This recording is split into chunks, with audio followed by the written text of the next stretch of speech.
We won't be seeing old mate at the barbers anytime soon, but we might just see Spurs relegated thanks to Gordon Ramsay. Meanwhile, the Socceroos own the championship, and what the heliante is going on at Leicester City? This is DMAC Daily. The pain grows on, but hey, at least Carrick still remains unbeaten, right? Benjamin Seschko with a delightful equalizer laid on. I can't emphasize enough just how good of a finish that was. He's a real offensive weapon coming up against those low block teams. Apart from that though, pretty grim watch all round. Ahmad looking like 2023 Anthony on that right wing today. A lackluster performance from the Red Devils, but viewing this purely from the lens that Man U were poor is rather unfair to West Ham. Nuno's team put in a valiant display, just one loss in their last 5 games now, but this will no doubt still feel like a defeat. They desperately needed the 3 points today, but the late equalizer sees them sit 2 points adrift of safety. On a more positive note for the Hammers, their fellow North London relegation battlers Tottenham are so down bad right now, it's not even funny. Okay, maybe it is a little funny, but this club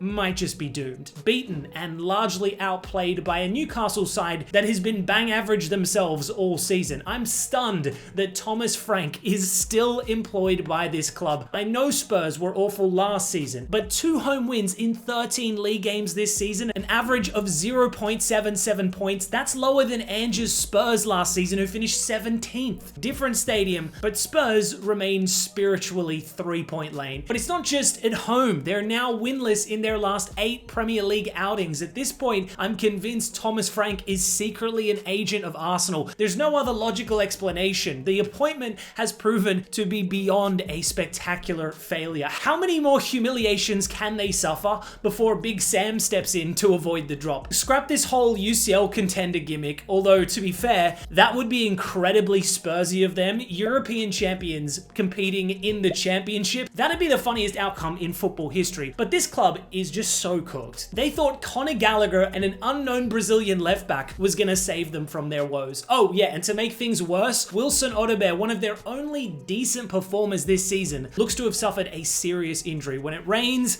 it pours. Moving from one rage bait worthy club to another, and Chelsea FC, are you kidding me? Okay, this may come across as crazy, but if you watched Chelsea for the opening 65 minutes of today's match, you would have been convinced that this is a world-class team. Joao Pedro causing havoc, Palmer creating all sorts, the midfield trio of Enzo, Santos, and Caicedo, all superb. They were in total control. But this crop of players has a unique ability to crumble like no other. In the Premier League alone this season, Chelsea have dropped points from a winning position at home 6 times. That's almost half their home games. Leeds were by and large awful today, yet a brain fart from Caicedo, followed by the most calamitous defending I think I've ever seen in my entire life, and it's 2-2. Look at the full-time stats. Holy mother of bottle. There's been so much talk about the discipline issues within this club this season. They've been literally nicknamed Red Card FC, but this is an even bigger problem. Chelsea are the league's best when it comes to switching off, something that Maresca couldn't fix, and now Rafinha has to deal with. I'm not sure if it's an age issue with the players, perhaps a lack of experience when it comes to seeing out results. I guess Rafinha needs to age these men quickly because ability-wise, it's there. This is a team that can play PSG and Barca off the park, but also gets humiliated by Leeds. Make it make sense. Granted, Cole Palmer buries that tap in, and it's a different conversation today, but you ask any Chelsea fan, they'll all say the same thing. They cannot see our games at home.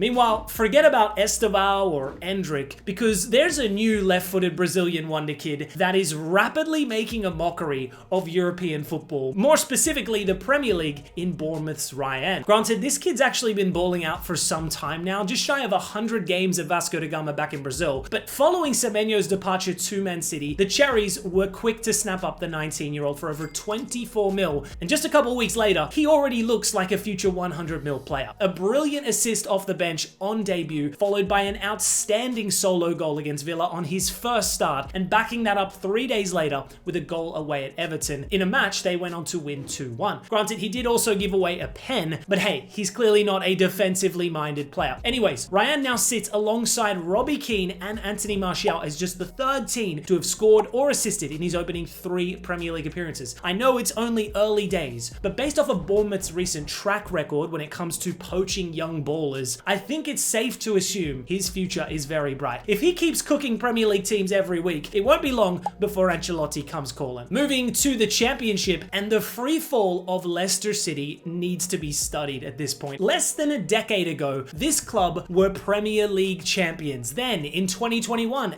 FA Cup champions. But fast forward to today, and they're potentially at risk of dropping into League One, the third tier of English football. The latest humiliation, a 4-3 defeat at home to Southampton, having led 3-0 at halftime. In isolation, it's a freakishly embarrassing result, but it's also a direct reflection of their abysmal 25-26 campaign. Granted, they did lose club legend Jamie Vardy alongside several other key players over the summer without adequately replacing them, but they still had the 4th most valuable squad in the Championship. Quality players like Fatawu, Christensen, Akoli, alongside 2 of England's brightest youth prospects in Monga and Page too. Marti Cifuentes was appointed their manager over the summer with the expectation that Leicester would be pushing for a return straight back to the Premier League. But 6 months later, sat 14th in the league, having only won 11 of 33 games, he was given his marching orders. Former player Andy King has temporarily stepped into the role of interim manager, but having lost 3 straight games since taking charge, they're now scrambling for an alternate solution. Adding to their woes, Leicester were recently deducted 6 points due to breaching PSR rules back in 23-24, and following their latest humiliation, they're now 21st in the league, level on points with Blackburn, who have played 1 less fixture. Only goal difference separates the 2 clubs currently. In fairness to Leicester, there's still plenty of time to turn their season around, but the psychological toll of bottling a 3-goal lead at home off the back of such a terrible season, it's just wild. At this point, I wouldn't be surprised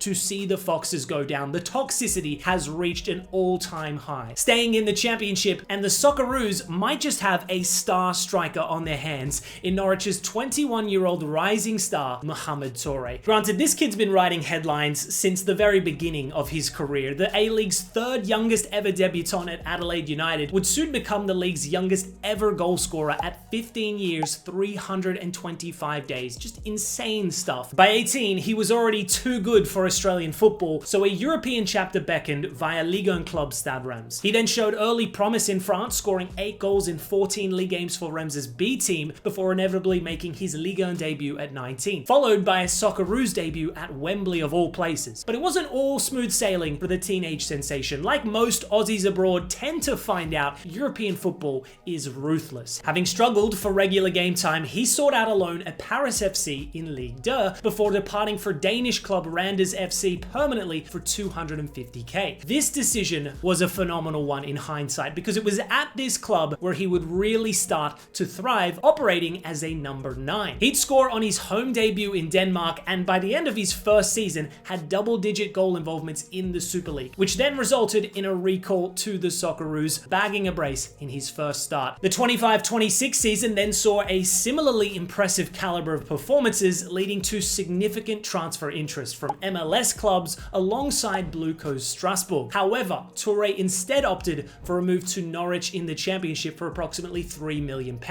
And let me tell you, he has since smashed it. A goal on debut off the bench, followed by a hat-trick in his first start for the club. It doesn't get much better than that, does it? This league seems to be the perfect environment for Aussies to shine. McGree scored 24 hours prior to send Middlesbrough top of the league. You've also got the likes of Segicic, Irankunda, and several other prominent Aussies making a name for themselves in England's second tier. But the immediate impact Toure has made is remarkable. He's only played twice for the Canaries, but if he keeps up this ridiculous output, it won't be long before even bigger clubs take note. No doubt Popper and all Socceroos fans will be buzzing with his performances. Australia has been crying out for a prominent number 9 for some time now. Mitch Duke had an admirable World Cup campaign in 2022, but this country is desperate for a talisman. Toure has all the qualities to be that guy. He's rapid, strong, technical, and he's now ruthless in front of goal. 21 years old, but already full of experience. Do not sleep on Mo Toure. Anyways, guys, that's all for today's DMAC Daily. Thanks for tuning in as always, and I'll see you tomorrow.